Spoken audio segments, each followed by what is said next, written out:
हम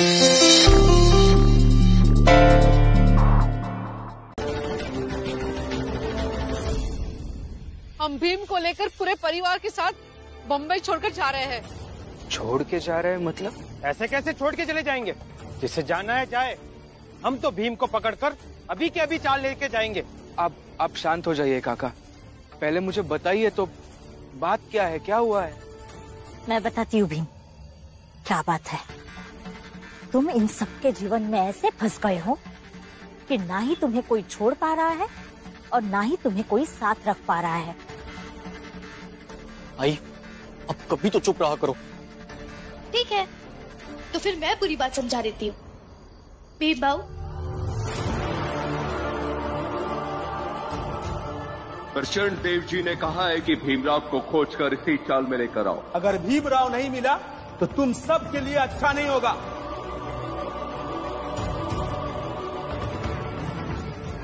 अब तुम लोग जाओ और उस भीमराव को ढूंढो, और सुनो, मिल जाए तो ही वापस आना, वरना लौट कर इस चाल में मत आना। भीमराव नहीं तो तुम सबका घर भी नहीं।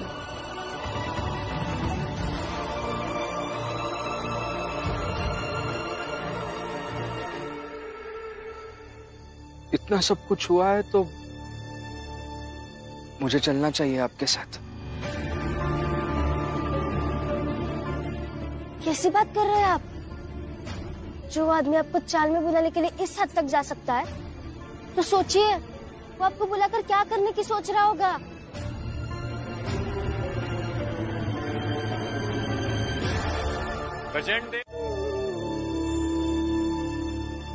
इसीलिए कहा जाता है गुरुजी कि कमजोर जात, कमजोर लोग और कमजोर जानवर को हमेशा झुंड में रहना चाहिए, नहीं तो ऐसे ही लोग खींचते हुए ले जाते हैं।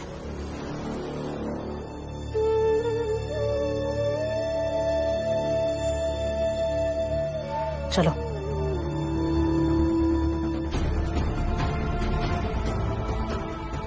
आनंद, दीदी, राम जी पता नहीं कहाँ चले गए हैं। मैंने उन्हें हर जगह ढूंढा पर वो कहीं मिल नहीं रहे। बाबा भी तो भीम को ही ढूंढ रहे होंगे। फिलहाल चलते हैं, फिर देखते हैं क्या करना है। मैं भी आपके साथ चलता हूँ। खोलो दरवाजा, निकालो मुझे यहाँ से। अरे खोलो, खोलो दरवाजा।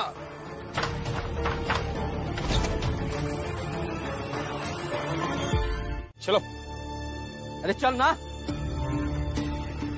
चल जल्दी चलो।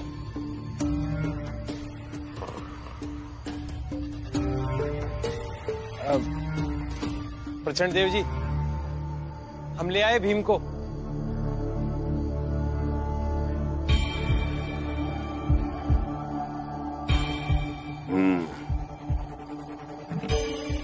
ये भीमराव, इसे ऐसे ही खड़े रखो रात भर।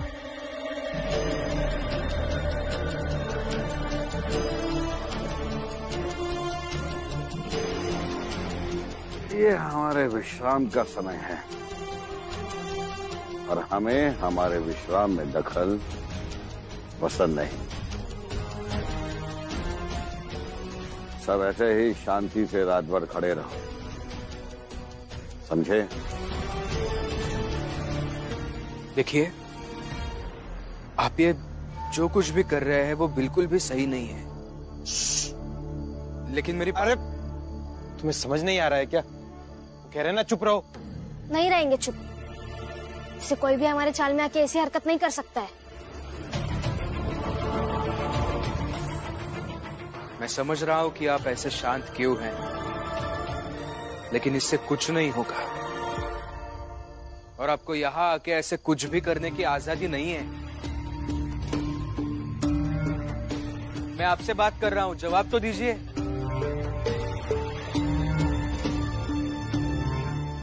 कुछ तो बोलिए।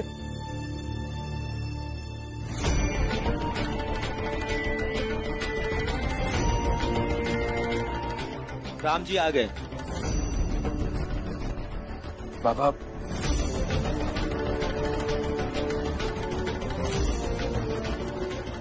ये राम जी को तो हमने बंद किया था, ये छूट कैसे गया?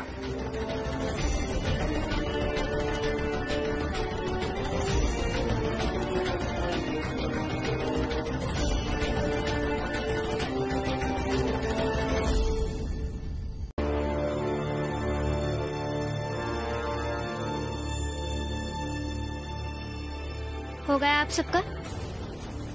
ले आए ना आप लोग इन्हें? आ गई है? अब ये वहां जाकर सेवा नहीं करेंगे। हाँ, ऐसे में उनकी हिम्मत बढ़ती रहेगी और वो रोज कुछ ना कुछ करवाते रहेंगे।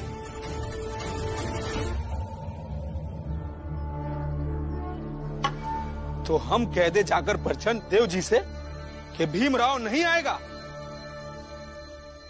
हाँ, जाओ, जाके कह दो तुम्हारे प्रचंड देव को। जाओ। ठीक है, चलो।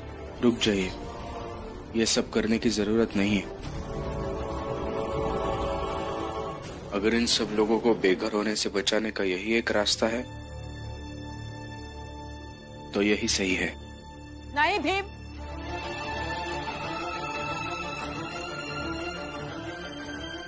तुम हम लोग के खातिर बहू की सेवा नहीं करोगे। फुलिया काकी, मेरे कारण आप सब लोगों को बेघर होना पड़ेगा, और अगर मुझे नहीं होने देना है तो ये काम करना ही होगा। जाने दीजिए मुझे। नहीं भीम, भले ही हमें बेघर होना पड़े, लेकिन तुम्हें इतना नीचे गिरने की कोई जरूरत नहीं है। दलिया अम्मा, बचपन में मेरी आई ने एक कहानी सुनाई थी। जिस पेड़ के पास बच्चे ज्यादा खेलते हैं वो पेड़ अपनी डालियां झुका लेता है। मुझे पता नहीं कि ये सच है कि नहीं, लेकिन आई की हर एक कहानी अभी भी दिल में है। और इसी हिसाब से अगर आप सब लोगों को बेघर होने से बचाना है तो उसके लिए मुझे भी थोड़ा झुकना पड़ेगा, और मैं झुकूंगा। जाने दीजिए मुझे। लौट के क्यों आए आप? क्योंकि मेरी वजह से मैं इन सब लोगों को दर दर भटकता नहीं देख सकता। लेकिन आप वहां जाके सेवा नहीं करेंगे। क्यों नहीं करूंगा? उस दिन भी तो करने वाला था ना, वैसे ही आज भी करूंगा। फर्क सिर्फ इतना है रमा कि आज वो मुझे थोड़ा और जलील करेंगे। करने दो, अपने लोगों के लिए इतना तो कर ही सकते हैं।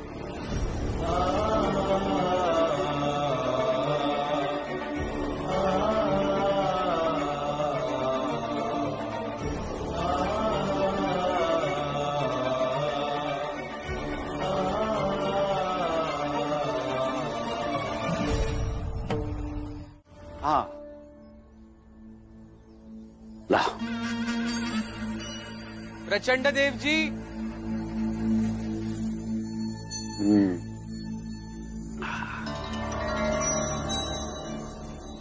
हमने तुमसे कहा था ना कि तुम्हारे व्रत से हमारे सारे काम बनते हैं। अब देखो, तुम्हारे व्रत का दूसरा ही दिन है। अरे भीमराव हमारी चौखट पर आकर कैसे चिल्ला रहा है। प्रचंड देव जी, प्रचंड देव जी।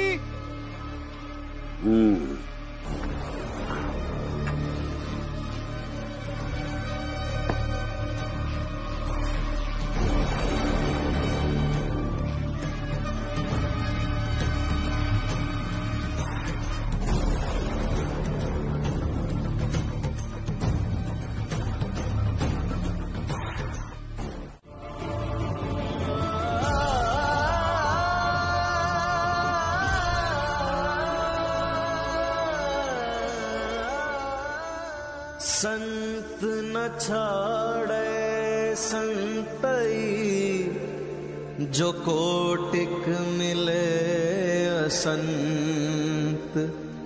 चंदन भुजंगा बैठिया, तौ शीतलता न तजन। प्रचंड देव कौन है यहाँ पर?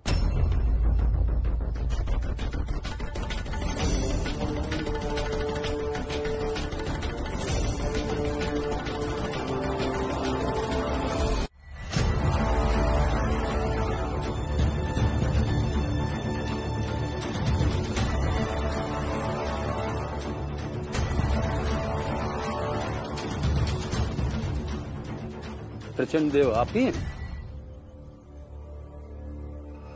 जी हाँ, हम ही हैं प्रचंड देव। मगर आप यहाँ क्यों? भीमराव की चिट्ठी आई थी गवर्नर साहब को।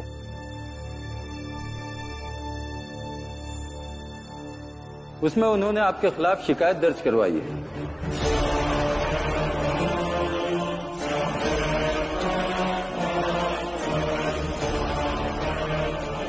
कि आप उनकी जाति के लोगों पर अत्याचार कर रहे हैं।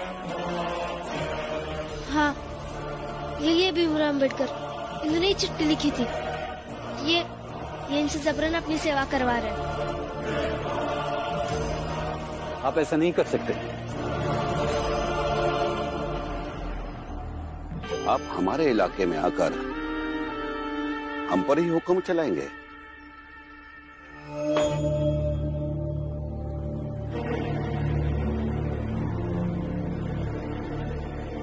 गवर्नर साहब का आदेश है, जैसा कह रहा हूं वैसा कीजिए, वरना 10 मिनट में पूरी फौज यहां आकर खड़ी हो जाएगी।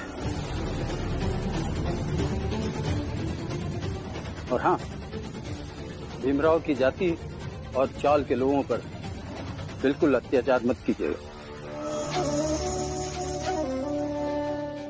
मिस्टर भीमराव, आप घर जाइए। धन्यवाद सर।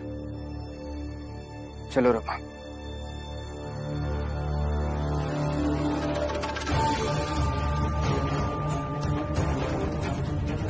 क्या लग रहा है भीमराव अभी तक आए नहीं? क्या हो रहा होगा वहां? क्या पता, प्रचंड देव जी के सेवा में लगा हो। हाँ, ये सही है, बढ़िया सेवा करवावे उसे।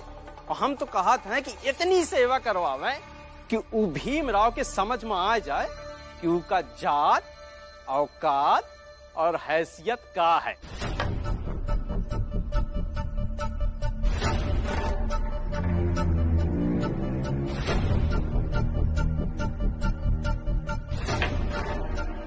अब यही रुके।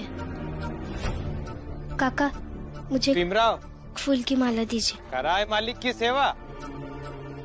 और भीम, जब यही करना था तो पहले ही कर दिए होते ना। इतनी नौटंकी तो नहीं आती चाल में। अब प्रचंड देव जैसे आदमी से अगर लड़ाई करोगे तो हार तो निश्चित है भीमराव। हार के नहीं, बल्कि जीत के आए हैं।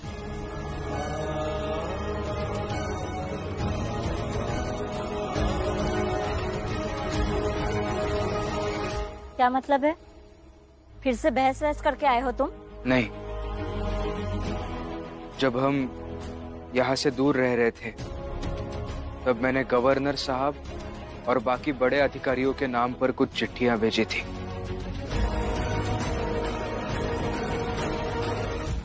और उन लोगों ने अधिकारियों को समय पर भेजकर सब कुछ रोक लिया।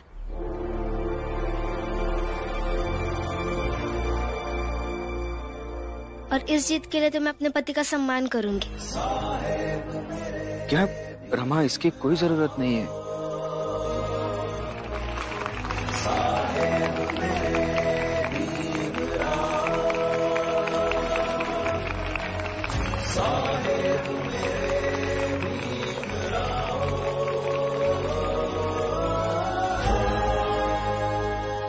मुझे लगता है कि आप लोगों को अभी यहाँ से जाना चाहिए, और मैं आपसे विनती करता हूँ, हमारे चाल वालों को आगे से परेशान मत कीजिए। भीमराव, वो गवर्नर हमेशा साथ नहीं रहेंगे तुम्हारे। गलत आदमी से पंगा लिया भीमराव। प्रचंड देव जी तुझे छोड़ेंगे नहीं, ये बात याद रखना। वो आपके लिए सिर्फ एक व्यक्ति हो सकते हैं, लेकिन हमारे लिए वो समाज के दूसरी तरफ खड़े वो लोग हैं जो सदियों से हमें जीने नहीं दे रहे।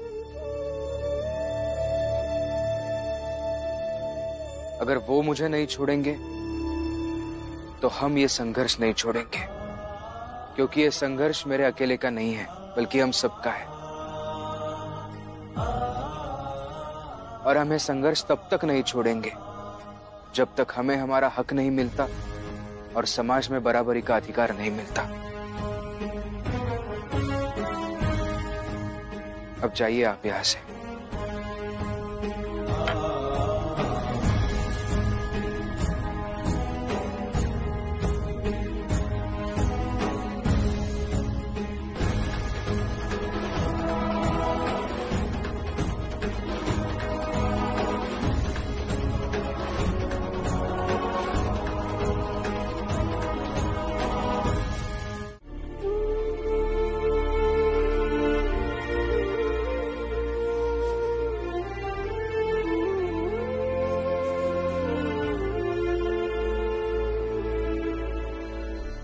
अरे अरे, कहाँ भागे जा रहे हो भाई? कहीं तुम भी अपने बाप की तरह घर छोड़कर तो नहीं भाग रहे हो? ऐसे क्या देख रहे हो? नरोत्तम ने अच्छे से बताया था तुम सबके बारे में। अच्छा, तो ये नहीं बताया कि मेरे बाबा भागे नहीं, अपनी जिम्मेदारी निभाने गए। और मैं भी भाग नहीं रहा हूँ, अपनी जिम्मेदारी ही निभाने मैं जा रहा हूँ। वैसे तुम्हारा बाप गया कहाँ है? इतना बता दो, फिर चले जाना। सर्कस में हिसाब किताब का काम करने गए। वैसे किसी ने बताया नहीं तुम्हारा बाप करता क्या था? क्या करते थे मेरे बाबा? सही सवाल किया। तुमने किसी को देखा है कि हाथ में रस्सी लेकर खुद को पीटते हुए?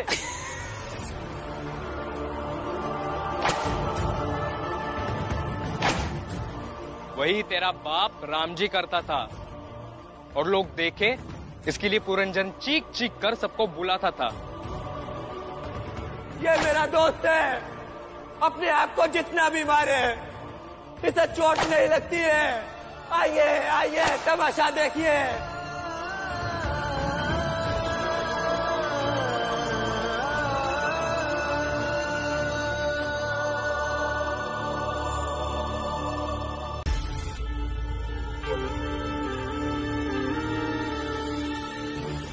भीमराव, तेज तो तुम बहुत हो, लेकिन बेवकूफ हम भी नहीं हैं।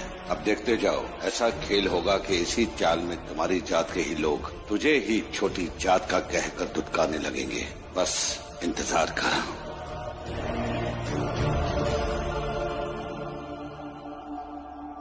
गुरुजी, बाबा ने जाने से पहले कुछ बताया था क्या आपको कि वो कहाँ जा रहे हैं, कौन से सर्कस में जा रहे हैं?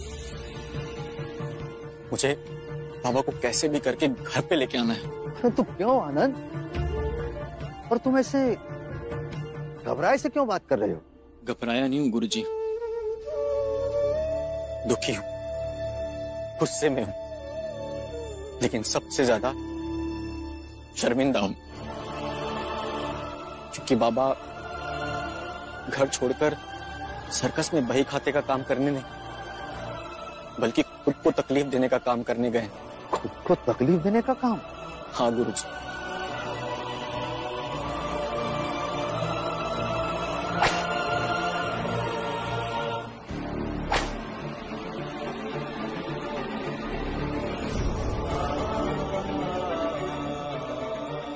आनंद, तुम्हारे बाबा सबसे भिन्न हैं,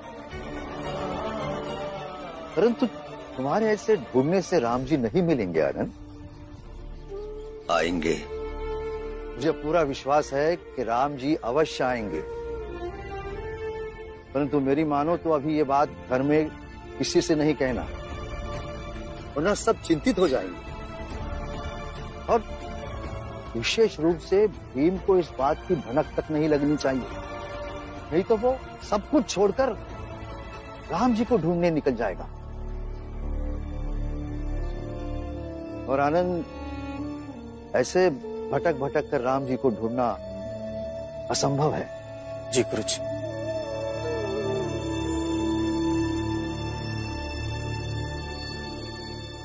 तुम्हारे बाबा ने ये बिल्कुल सही नहीं किया लक्ष्मी, मुझे बिना बताए ही चले गए, और अच्छी तरह से जानती हूँ मैं उन्हें। अगर वो गुस्से में गए हैं तो जल्दी लौट कर नहीं आएंगे। जीजा भाई, तुझे अफसोस किस बात का हो रहा है? भैया घर छोड़कर गए इस बात का, क्या तुझे बता कर नहीं गए इस बात का? बुआ, ना आप मेरी जेठानी है और ना ही आप आई की जेठानी है, तो फिर क्यों आप हमें आके हमेशा ताने देते रहती है? शुक्र मना कि मैं तेरी जेठानी नहीं हूँ।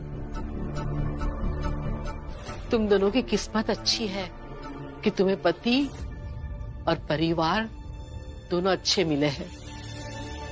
इसलिए अपने पति के साथ रहो, उन्हें अपना साथ दो और उन्हें भी अपने साथ रखो। दीदी, आप तो ऐसे कह रही है जैसे मैंने ही भगा दिया हो उनको घर से। और मैं भी बस उन्हें काम ढूंढने के लिए ही कहती हूँ। कौन पत्नी अपने पति को ऐसा नहीं कहेगी?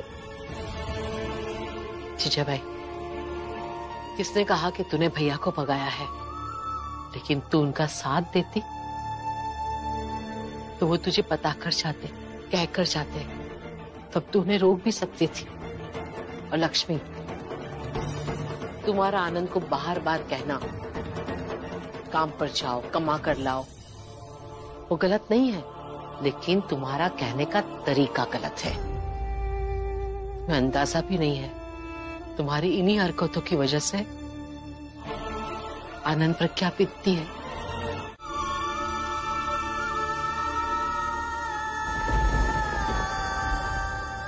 ये काम कर रहे थे ना बाबा आप, मैं भी करूंगा और तब तक करूंगा जब तक आप लौट कर वापस नहीं आ जाते, ताकि जिम्मेदारी निभा सकूं और खुद को तकलीफ दे सकूं कि मैं कितना निकम्मा हूं जो मेरे होते हुए मेरे बाबा को ये सब करना पड़ा।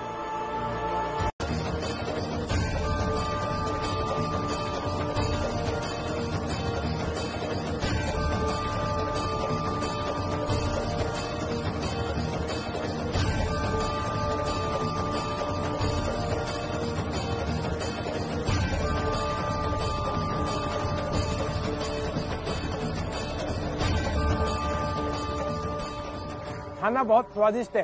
अरे जोकू बाबू, ले लो ना।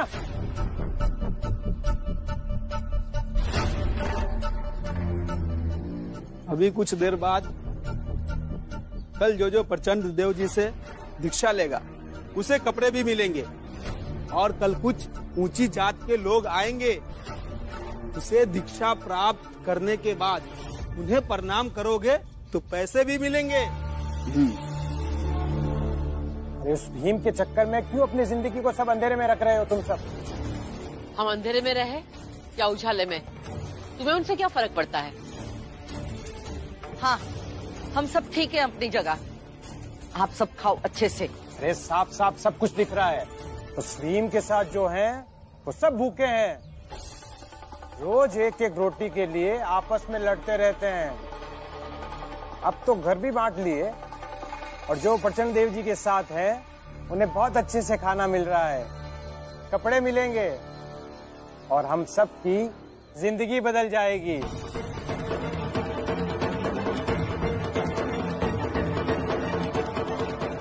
ये खाना रखा हुआ है, आखिरी बार समझा रहे हैं, या तो भीमराव के खिलाफ या प्रचंड देव जी के साथ अगर कोई आना चाहता है तो आइए और ये खाना लेकर जाइए।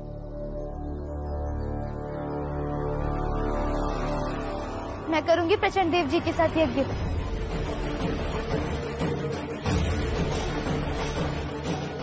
मैं लूंगी दीक्षा।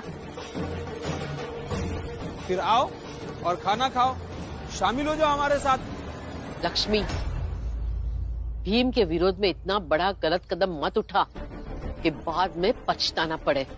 दीदी, मैं नहीं कर सकती, कम से कम इसे तो करने दीजिए। अरे लक्ष्मी, तुम ये जो कर रही हो ना, ये तुम्हारे जीवन की सबसे बड़ी गलती है। हाँ लक्ष्मी, ये तुम सही नहीं कर रही हो।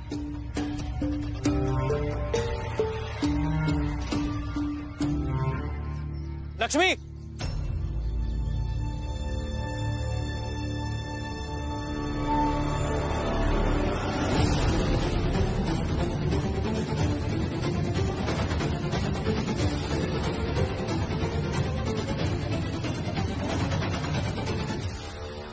ये खाना नहीं खाओगी तुम?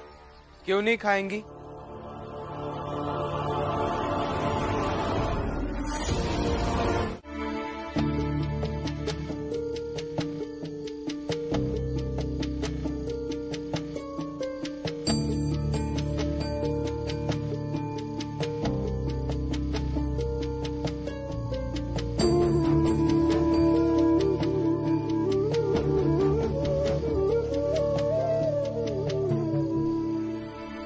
फिर एक काम करो, ये कागज उठाओ और इस कागज पर उस भीमराव से माफीनामा लिखवा के लाओ।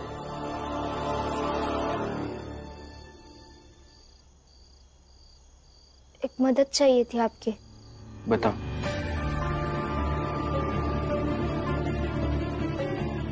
इस पर माफीनामा लिख कर दे दीजिए।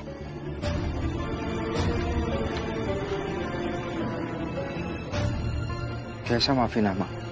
आपने दरोगा साहब से कहा था ना कि ऐसे 20 बच्चों को ढूंढ कर लाऊंगा जो पढ़ना चाहते हैं, और वो आप नहीं कर पाए, इसलिए।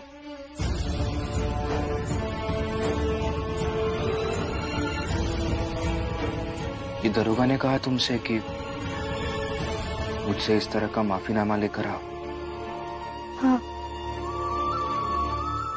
देखो रमा, ये दरोगा ने कहा होगा तभी भी ये गलत ही है। सही है गलत वो रहने दीजिए, आप मुझे लिख कर दे दीजिए। नहीं लिखूंगा, बिल्कुल भी नहीं लिखूंगा। और जो चीज सही है उसके लिए माफीनामा क्या लिखना है? मैंने कहा दरोगा से कि 20 बच्चों को लेकर आऊंगा, मैंने कोशिश की, लेकिन मैं नहीं सफल हुआ, तो क्या हुआ? लेकिन अब आप कोशिश नहीं करेंगे और उसमें सफल होने की कोई जरूरत नहीं है। आप लिख के दे दीजिए, मुझे बाकी कुछ नहीं पता। नहीं लिखूंगा मैं,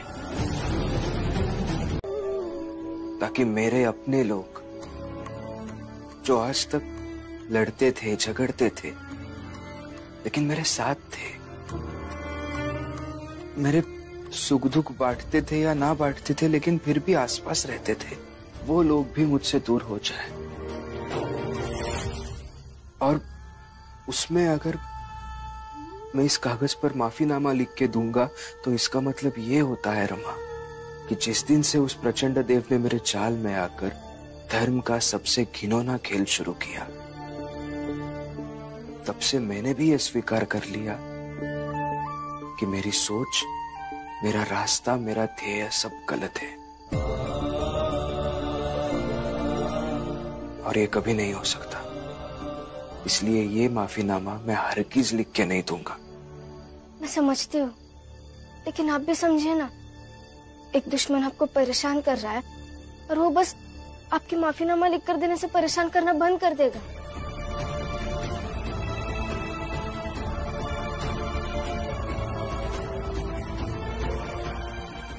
मैं जानती हूँ आप इन दिनों बहुत परेशान हैं। आप जहाँ खड़े हो जाते हैं वही चारों तरफ कांटे बिछाए जाते हैं। एक रास्ता है जहाँ से कुछ कांटे हट जाएंगे और आपको सुकून की थोड़ी मोहलत मिल जाएगी, नहीं तो आपके पर लहूलुहाल हो जाएंगे और घायल होकर आप कब तक और कितनी देर चल पाएंगे। मेरी बात मानिए ना, मैं आपके हाथ जोड़ती हूँ।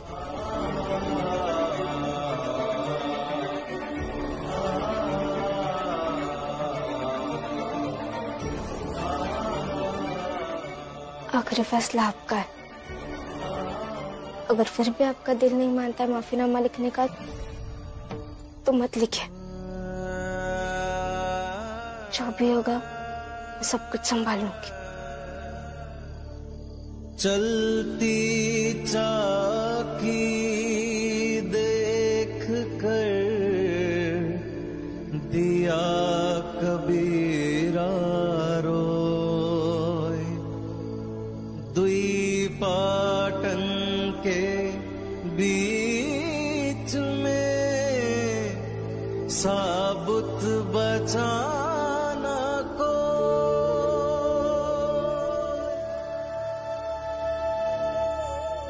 जीवन में किसी भी मोड़ पर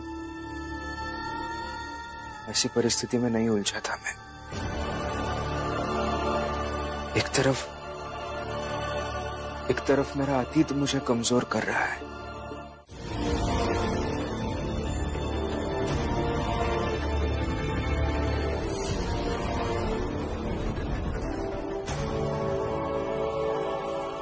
आ गए सब? हाँ, कोई रह तो नहीं क्या? मालिक प्रणाम। मालिक, देरी के लिए क्षमा चाहते हैं। हम चाहते हैं कि बस इन लोगों के साथ आप मुझे भी दीक्षा दे दीजिए। भीमराव, यज्ञ शुरू होने वाला है, अभी भी मौका है, आकर हमसे दीक्षा ले ले। नहीं, मैं अपनी जगह सही हूं। मूर्ख है तू, मूर्ख। मूर्ख नहीं हूं, थोड़ा पढ़ा लिखा हूं, इसलिए अपने आप को तर्क नहीं दे पा रहा हूं कि ये शुद्धिकरण और ये दीक्षा का क्या आधार है। और वैसे भी ये जो आप करने जा रहे हैं, ये सब मैंने बचपन से देखा है, कुछ नया नहीं है मेरे लिए। अच्छा, तो फिर आज फिर से देख के कैसे तेरे सामने तेरे ही लोगों की जिंदगी बदल जाएगी और तू नरक में है, नरक में ही रहेगा।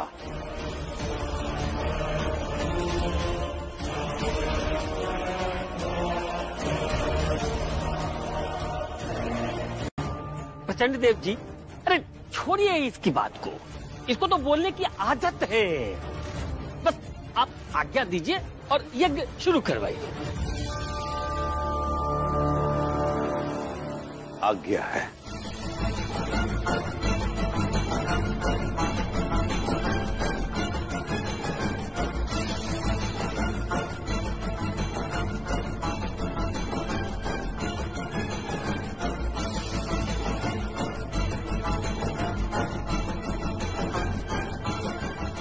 भीमराव, अगर तुम्हें भी लगता है कि तुम अपने लोगों को शुद्ध होते, दीक्षित होते हुए नहीं देख पाओगे, तो तुम भी जा सकते हो। नहीं, मुझे ऐसा लगता है कि मुझे यही खड़ा रहना चाहिए। फिर से एक बार देख तो लूं कि पाखंड का खेल कैसे खेला जाता है।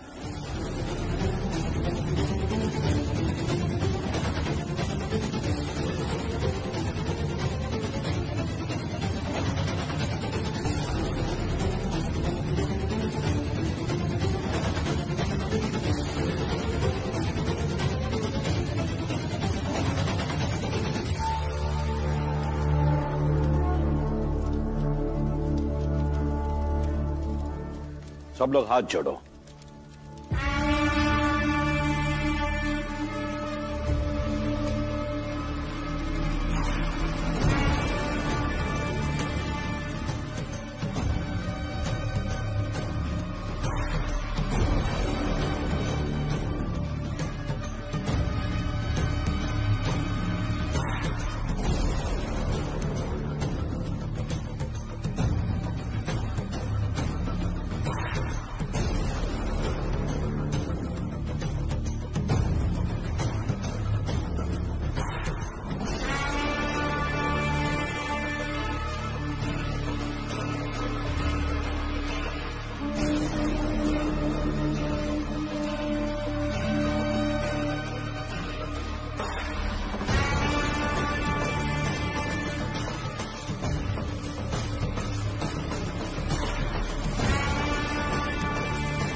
अब तुम सब उठो। क्या है ये? माफीनामा है।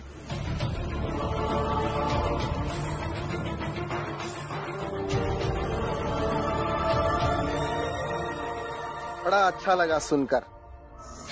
माफीनामा किसने लिख कर दिया है? अरे बताओ ना, किसने लिख कर दिया है? क्योंकि इस माफीनामे वाले खत से उस भीमराव अंबेडकर का नाम सुनना बड़ा अच्छा लगेगा। हाँ, तो सुन लीजिए।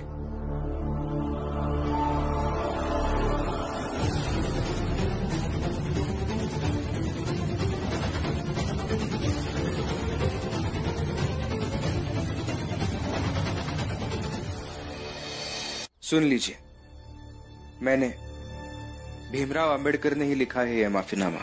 ओहो, अच्छा हुआ आप आ गए। देख तो लूं इस चेहरे पर माफी का रंग कैसे दिखता है। वो आप जाने, मैं बस यहाँ इतना कहने के लिए आया हूं कि आगे से मुझसे कोई काम होगा तो मुझसे बात कीजिए। मेरे पत्नी को परेशान करने की जरूरत नहीं है। मतलब औकात समझ आ गई, लेकिन अकड़ नहीं गई। मुझे चुनौती दी थी ना, क्या हुआ? तुम्हारी हैसियत और तुम्हारी पत्नी का जो तुम पर विश्वास था, वो दोनों मिट्टी में मिल गए ना। हाँ?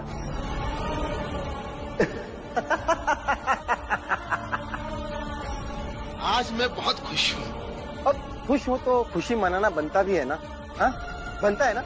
अरे सुनो, सब लोग इधर आ जाओ, आ जाओ सब, आओ आओ, तुम भी आओ, आओ सब लोग आ जाओ। आज मैं सबको अपनी तरफ से चाय पिलाऊंगा, क्योंकि आज मैंने इस बेवकूफ और छोटी जात के आदमी को माफी मांगने पर मजबूर किया है और इसे इसकी सही औकात दिखाई है। आप ऊंची जात के, आपकी तनख्वाह 4-5 रुपए होगी।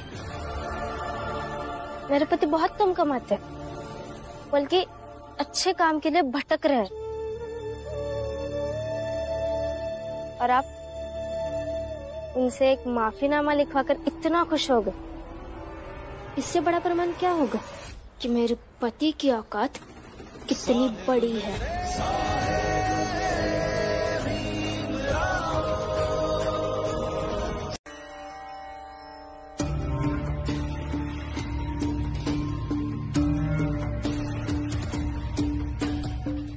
अब आप यहाँ गुस्से में कब तक खड़े रहेंगे? तो क्या करूं और कहां जाऊं? घर को तमाशा बना दिया तुमने लक्ष्मी। एक बार भी नहीं सोचा तुमने, और बस बैठ गई प्रचंड देव के साथ यज्ञ में और करवा लिया शुद्धिकरण। तुम्हें समझ आ रहा है कि कितना बड़ा अपमान हुआ हमारे घर के लिए ये? पता नहीं आप अभी क्यों चले गए सर्कस में अपना तमाशा बनवाने। देखिए, अब जो भी है, आप इस सच को नहीं झुठला सकते कि मैं आपकी पत्नी हूँ और मेरे पेट में आपका बच्चा। बस करो, ये बीवी बच्चा परेशान हो गया हूं मैं। तुमको जो समझ आता है तुम करो, क्योंकि कोई नहीं तुम्हें रोकने वाला अब। और रहने दो मुझे शांति से, छोड़ दो। शांति से रहने का ही तरीका ढूंढा है मैंने। इस समाज में सबसे बड़ी मुसीबत क्या है? हमारी जात।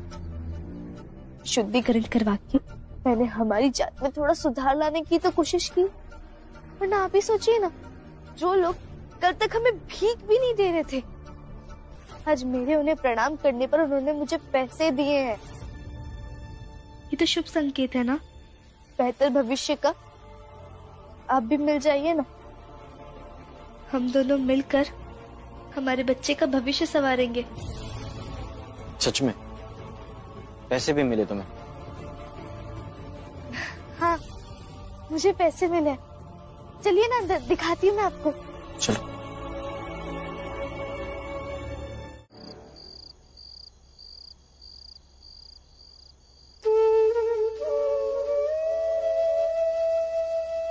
रमा, आज सुबह ही मैंने बंबई के बड़े अधिकारियों को बाबा की पेंशन शुरू करने के लिए खत भेजा है। शाम तक पहुंच भी गया होगा। फिर तो उनका जवाब भी आ जाएगा और बाबा की पेंशन भी शुरू हो जाएगी। फिर बाबा का पता चलते ही हम बाबा को घर बुला लेंगे। और वैसे भी आपका लिखा खत मुझे दुनिया का सबसे खतरनाक हथियार लगता है। लेकिन रमा, वहां पर नरोत्तम जोशी का दोस्त प्रभाकर आया था। उसके साथ और दोस्त लोग भी थे। उन सब ने मिलकर मुझसे वो सारी चिट्ठियां छीनी और देखने लगे कि मैं किसे खत भेज रहा हूं। धमकी भी देके गए हैं कि नरोत्तम जोशी उन सारे बड़े अधिकारियों को कहेगा कि वो हमारी मदद ना करें। आज तक नरोत्तम हमारा क्या बिगाड़ पाया है जो आगे बिगाड़ेगा?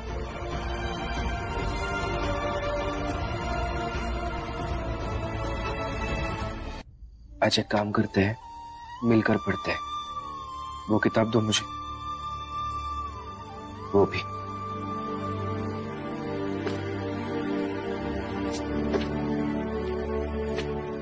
इस किताब का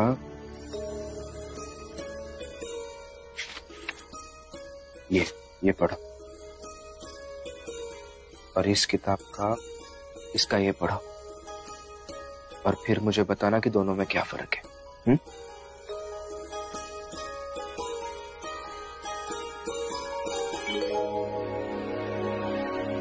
दोनों एक साथ कैसे पढ़ो? पहले एक पढ़ो रमा, बाद में दूसरी पढ़ो।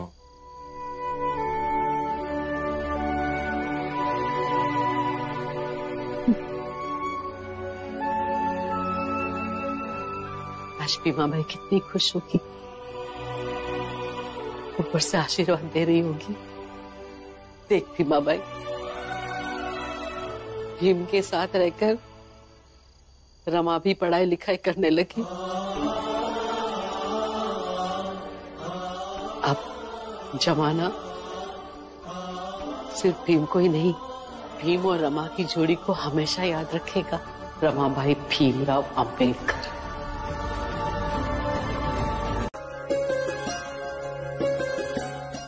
इधर बैठो, बैठो।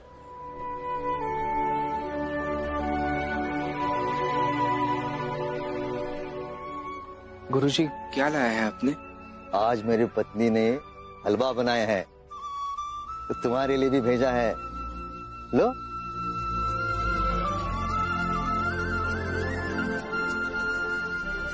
तब तक मैं तुम्हें नौकरी की जगह कहाँ कहाँ खाली है वो बताता हूँ, और तदुपरांत तुम ये निर्णय करो कि कहाँ कहाँ अप्लाई करना तुम्हारे लिए उचित होगा। भीम, ऐसे क्या सोच रहे हो?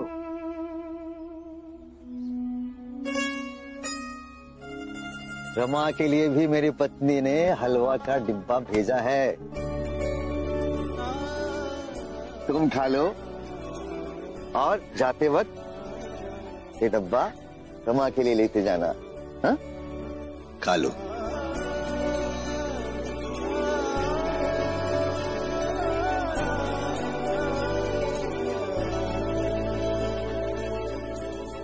हलवा बहुत अच्छा बना है गुरुजी। खाओ खाओ।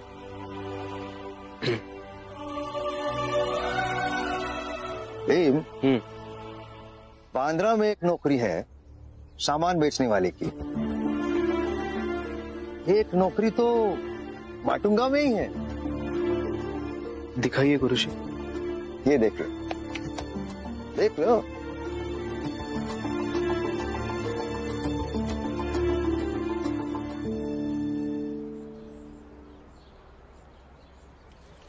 सुनो सुनो चाल वालों, सुनो।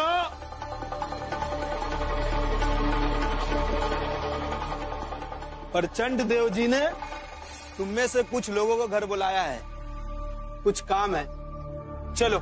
लेकिन भाऊ, हम तो काम पर जाने वाले हैं, शाम को आए तो चलेगा? अरे कैसे आदमी हो, उन्होंने तुम्हारी जात ऊंची कर दी, सम्मान दिलाया, हैसियत दिलाई कि मिठाई वाला भी अब तुम्हारे चाल में आकर मिठाई बेचने लगा है। और तो और लोगों में ये बातें फैल गई है कि इस चाल में भी अब इज्जतदार लोग रहते। ये सब किसके कारण हुआ? प्रचंड देव जी के कारण। एकदम सही कह रहे हैं भाऊ, बाकी काम बाद में, पहले चलते हैं। सही बात है, उन्होंने हमारा सम्मान बढ़ाया है, समाज में जीने का अधिकार दिया है, तो उनके आदेश का तो पालन करना ही चाहिए। सही कह रहे हो भाऊ। चलो चलो, हम लोग चलते हैं। चलो चलो। गुरुजी,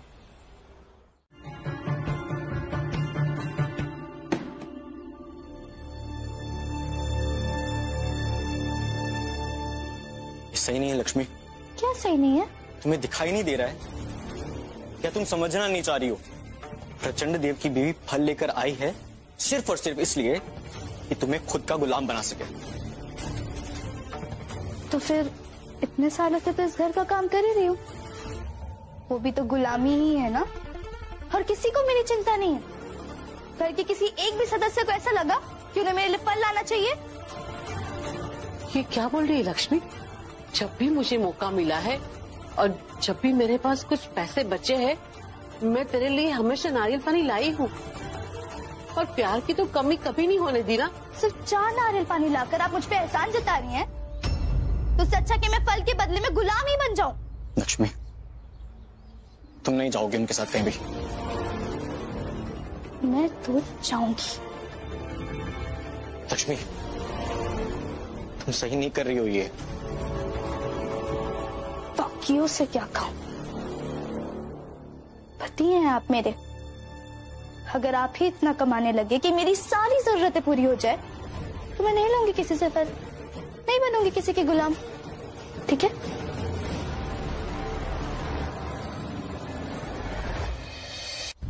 खुद के स्वार्थ में इतनी हदें पार मत करो कि तुम्हारा पति तुम्हारे सामने कमजोर होकर टूट जाए। मैंने भी हमेशा से यही चाहा है कि आप कभी कमजोर ना पड़े, लेकिन चाहने से क्या होता है?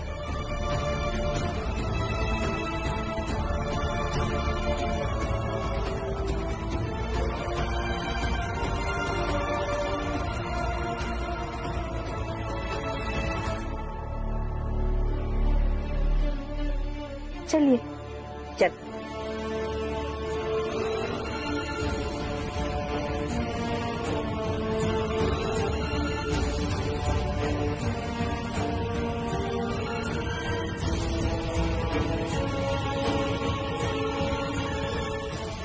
आनंद, मन पर ये बात मत ले। हर रिश्ते में ऐसा कठिन समय आता है जिसका तुझे समझदारी से सामना करना होगा। बुआ, मैं काम पर जाता हूँ। कुछ खा कर तो जा बेटा। आनंद,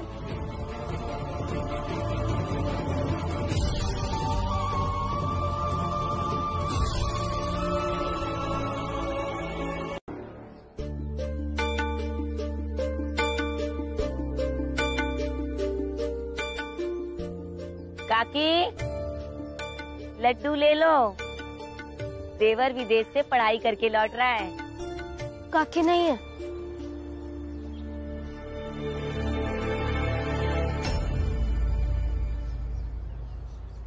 तो तू यहाँ काम करती है? जी। अपनी मालकिन को बुला लड्डू देने। काकी नहीं है, वो कहीं बाहर गई है। ठीक है, मैं थोड़ी देर में आती हूँ। चल लक्ष्मी। दीदी,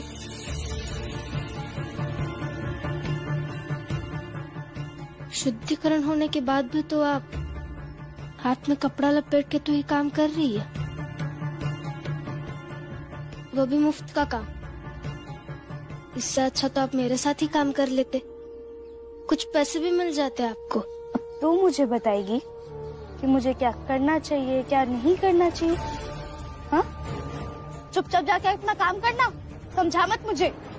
समझा नहीं रही, जो सच है उसे आपके सामने रख रही है ताकि आप खुद समझ जाए।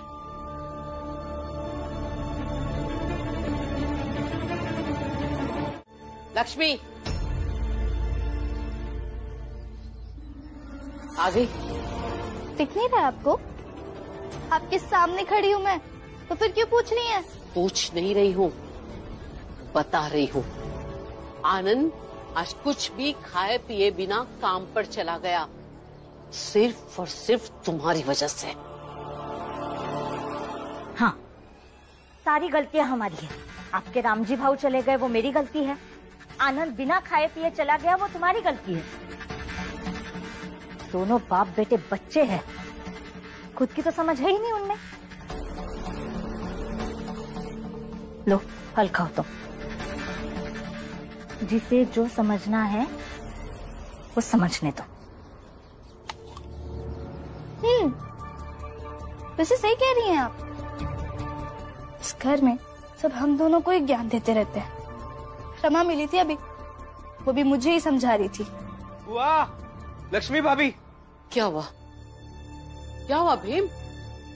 आनंद भैया अस्पताल में है। क्या क्या हुआ उनको? डॉक्टर ने कहा है कि ज्यादा सोचने की वजह से उनके दिमाग में खून का थक्का जम गया है।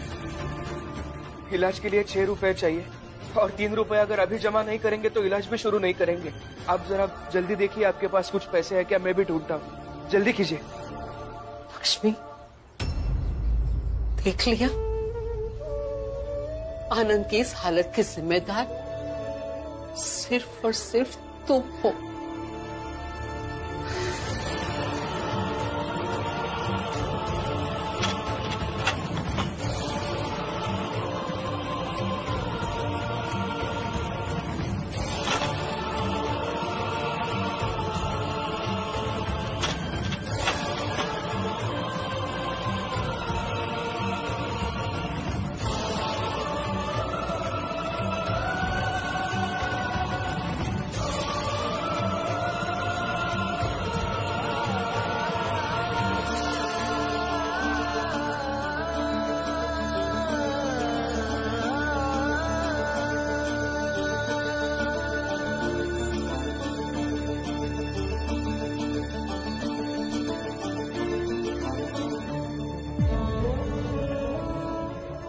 ये तो बहुत ही कम पैसे हैं, इतने पैसों से कुछ नहीं होगा।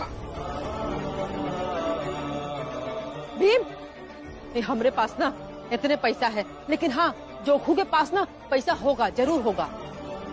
काकी मेरे हिसाब से हमें अभी भी और 2.5 रुपए चाहिए। भीम, अभी तो मेरे पास कुछ भी नहीं है, लेकिन हाँ नटवर के पास जरूर पैसे हैं। जनार्दन के पास पैसे थे, लेकिन वो प्रचंड देव के आदमी पता नहीं इन तीनों को कहाँ लेके चले गए। मुझे पता है कहाँ होंगे, वो अपने घर का काम इन सब से करवा रहे होंगे। अभी मैं अभी जाकर उनसे मिल के आता हूँ। लक्ष्मी भाभी, ये सारे पैसे आप रख लीजिए, अस्पताल में जमा कर दीजिए, मैं आता हूँ। लेकिन भीम, प्रचंड देव के यहाँ जाओगे और तुम्हारे संग कोई उल्टा सीधा व्यवहार न करे। काकी बात अभी वो मेरे साथ क्या व्यवहार करेंगे नहीं है, आनंद भैया की जान बचनी चाहिए बस।